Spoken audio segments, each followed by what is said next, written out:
Okay. Hello भाई लोग, मेरा नाम है गौतम कुमार और आज मैं आपके लिए एक बार फिर से लेके आया हूँ हिस्ट्री ऑफ इंडियन रेलवे। क्या हिस्ट्री ऑफ इंडियन रेलवे? हम लोग इसका पार्ट 5 है। इससे पहले हमने अब तक पार्ट 4 तक बना दिया है, ये उसका पार्ट 5 है। तो आइए चलिए देखते हैं कि इसमें और क्या क्या नया है। चलिए, आज का हमारा पहला है, सॉरी कहाँ गया, पहला है। आज का हमारा पहला है कि भारत का पहला रेलवे स्टेशन, भारत का पहला railway station Chhatrapati Shivaji terminal है। भारत का पहला railway station Chhatrapati Shivaji terminal है। वो इसलिए है क्योंकि सबसे पहले इसी रेलवे स्टेशन से ट्रेन चली थी, इसलिए ये पहला रेलवे स्टेशन है। आगे बढ़ते हैं। भारत का जो सबसे लंबा रेलवे स्टेशन है और सबसे व्यस्त रेलवे स्टेशन है वो है हावड़ा रेलवे स्टेशन। कौन है? हावड़ा रेलवे स्टेशन भारत का सबसे लंबा और सबसे व्यस्त रेलवे स्टेशन है। ऐसा क्यों है भाई? तो आइए चलिए हम लोग देखते हैं। तो देखिए, वो इसलिए है क्योंकि जो हावड़ा जो रेलवे स्टेशन है ये बहुत ही बड़ा है, ये बहुत बड़ी एरिया में फैला हुआ है, ठीक ना।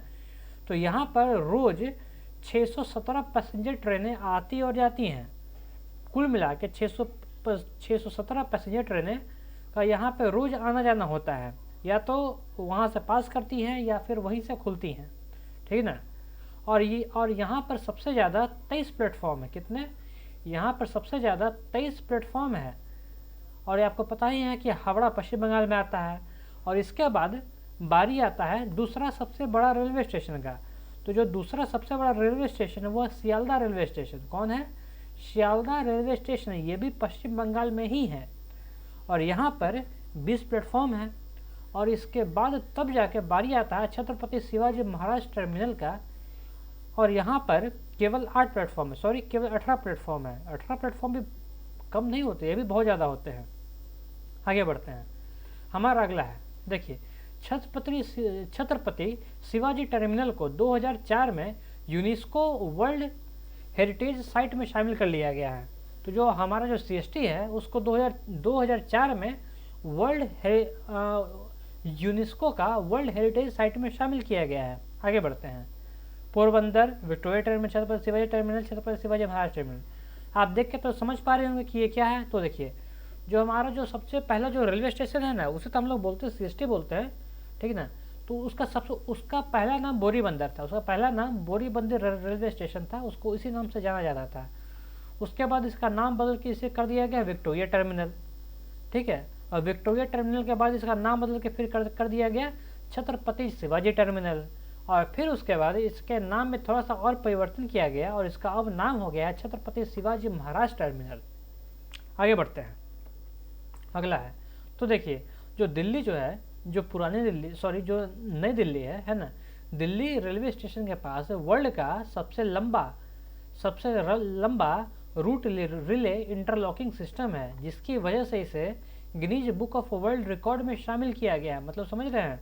देखिए, यहाँ पे दो इम्पोर्टेंट चीज़ है। सबसे इम्पोर्टेंट चीज़ है कि इंटरलॉकिंग सिस्टम की वजह से दिल्ली का जो दिल्ली रेलवे स्टेशन का जो इंटरलॉकिंग सिस्टम है उसकी वजह से इसे गिनीज वर्ल्ड ऑफ रिकॉर्ड में शामिल किया गया है। और दूसरा, ये इंटरलॉकिंग रिले सिस्टम क्या होता है? तो इंटरलॉकिंग रिले सिस्टम ये होता है कि देखिए, जैसे कि कोई भी स्टेशन है वहाँ पे प्लेटफॉर्म तो लिमिटेड ही होगा, ठीक है ना। और प्लेटफॉर्म के बाहर बहुत सारी पटरियाँ होती हैं, बहुत सारे रेलवे ट्रैक्स होते हैं। मान के चलिए कि कोई भी स्टेशन है, ठीक है, और स्टेशन के अंदर में केवल 2 प्लेटफॉर्म है। और वही स्टेशन के बाहर में जैसे ही गाड़ी यार्ड में घुसती है वहाँ पे 4 से 5 रेलवे ट्रैक होते हैं। अब वो गाड़ी कौन से ट्रैक पर रही है ये तो पता नहीं है। तो वो जो 4 से 5 रेलवे ट्रैक जो बदल बदल के जो फाइनली आखिर में जो रेलवे ट्रैक अंदर स्टेशन पर है, जो प्लेटफॉर्म पर है, वो उस पर जो गाड़ी जो पटरी बदल के पहुँचती है उसी को बोलते हैं रिले सिस्टम। मतलब कि अभी गाड़ी किसी और पटरी पर चल रही है, ठीक है ना, और उसे स्टेशन पे पहुंचने के लिए जो अपनी पटरी बदलनी पड़ती है ना, तो उसके लिए सारी पटरियों को आपस में जोड़ दिया जाता है। जब ये सारी पटरियों आपस में को जोड़ देते हैं, इसी को हम लोग बोलते हैं इंटरलॉकिंग सिस्टम। क्या बोलते हैं? इंटरलॉकिंग सिस्टम, इसी को बोलते हैं। तो ये जो नई दिल्ली है इसके पास एशिया के वर्ल्ड का सबसे लंबा इंटरलॉकिंग रिले सिस्टम है। इसकी वजह से इसे Guinness book of world record में शामिल किया गया है। आगे बढ़ते हैं। अगला है, तो ये तो बहुत आसान क्वेश्चन है भाई, हमारा रेल मंत्री कौन है? तो हमारे जो रेल मंत्री है पीयूष है, पीयूष गोयल हमारे रेल मंत्री हैं। आगे बढ़ते हैं। तो ठीक है, आप हमें बताइए कि अभी प्रेजेंट में रेलवे के चेयरमैन कौन है। आप इसे रेलवे के चेयरमैन बोल लीजिए या फिर रेलवे के सीईओ बोल लीजिए। पहले रेलवे में चेयरमैन हुआ करता था, लेकिन आजकल चेयरमैन का पद को हटा के करके उसे सीईओ में बदल दिया गया है, ठीक है ना। तो ये अभी है सुनीत शर्मा, इसके पहले वीके यादव थे और अब है सुनीत शर्मा।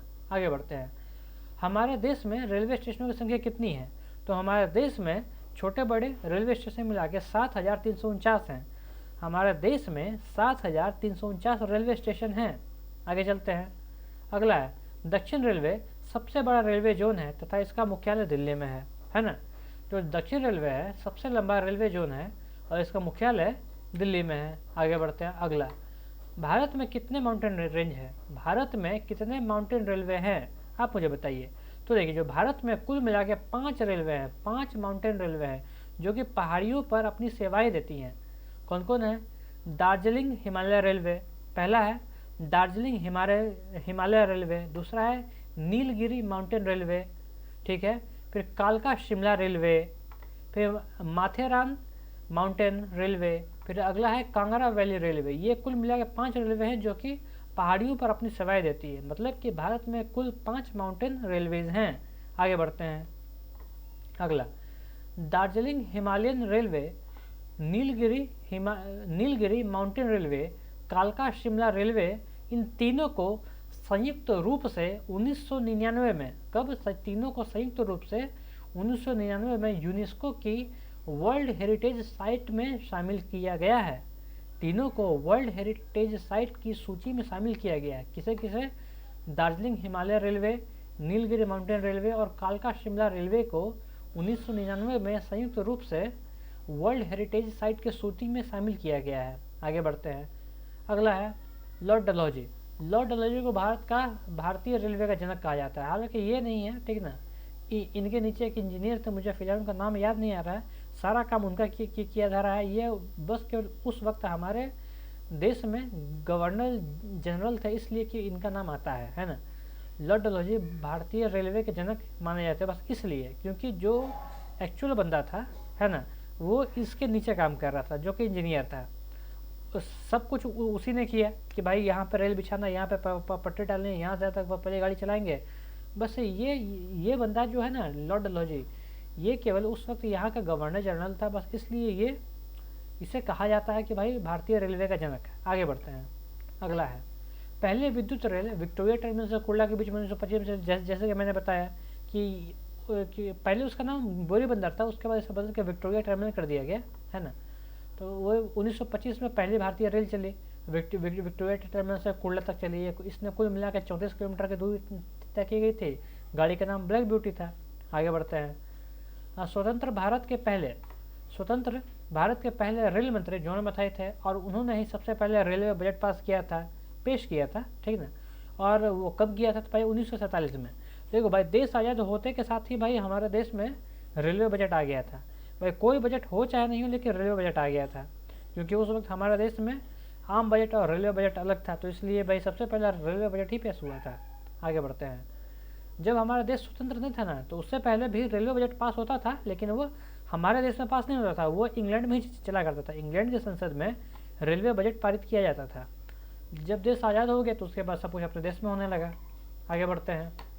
अगला है पूर्ण रूप से फुल्ली एयर कंडीशन ट्रेन, ठीक ना। वैसी ट्रेन जो कि पूर्ण रूप से एयर कंडीशन ट्रेन है, उसे 1956 ईस्वी में चलाया गया। कब चलाया गया, इसे चलाया गया हावड़ा से दिल्ली के बीच में, इसका परिचालन किया गया और ये गाड़ी आज भी चलती है। और इसका नाम है पूर्वा एक्सप्रेस। जो पूर्वा एक्सप्रेस गाड़ी है ना, ये बहुत पुरानी गाड़ी है। ये 1956 से अपनी सेवाएं दे रही हैं और यही वह पहली गाड़ी है जो कि पूर्ण रूप से एयर कंडीशन होकर चली थी। इसका नाम है पूर्वा एक्सप्रेस, जो कि आज भी चलती है। आगे बढ़ते हैं। हमारा अगला है पहली बार शताब्दी एक्सप्रेस 1988 में चलाई गई थी। ये शुरू में दिल्ली से झांसी के बीच में चलाई गई थी, फिर उसके बाद ये और भी जगह अपनी सेवाएं देने लगी, है ना। तो सबसे पहले कब चली, सबसे पहले चली 1988 ईस्वी में, दिल्ली से झांसी के बीच चली।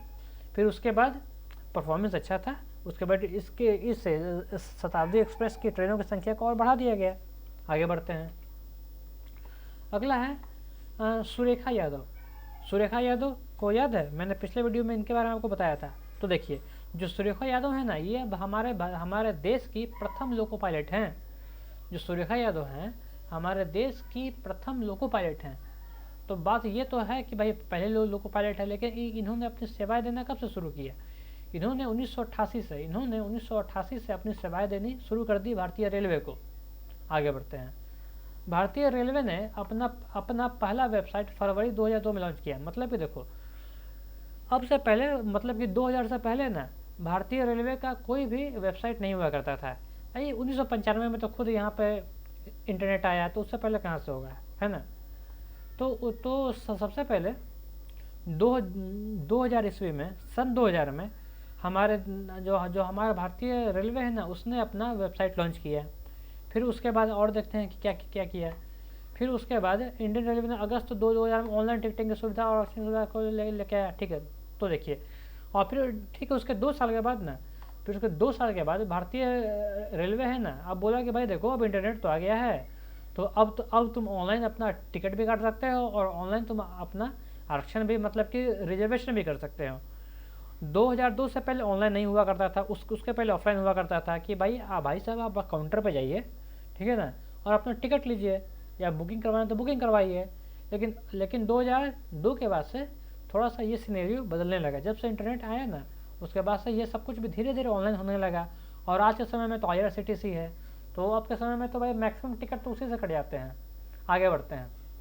हमारा अगला है, भारतीय रेलवे का पहला CNG आधारित ट्रेन रोहतक से रेवाड़ी तक 2015 में चली। तो देखिए भाई, अब भारत सरकार चाहता है कि जो डीजल लोकोमोटिव है उसे बदला जाए, तो उसके लिए हमें और भी अल्टरनेटिव तलाशने होंगे। तो ये भी दूसरे अल्टरनेटिव में से एक है। तो भाई सब कुछ चलाया जा रहा है, तो भारत सरकार ने सोचा कि भाई क्यों नहीं भाई CNG पर ट्रेन चला ले, है ना। कहा नहीं भाई CNG पर ट्रेन चला लें।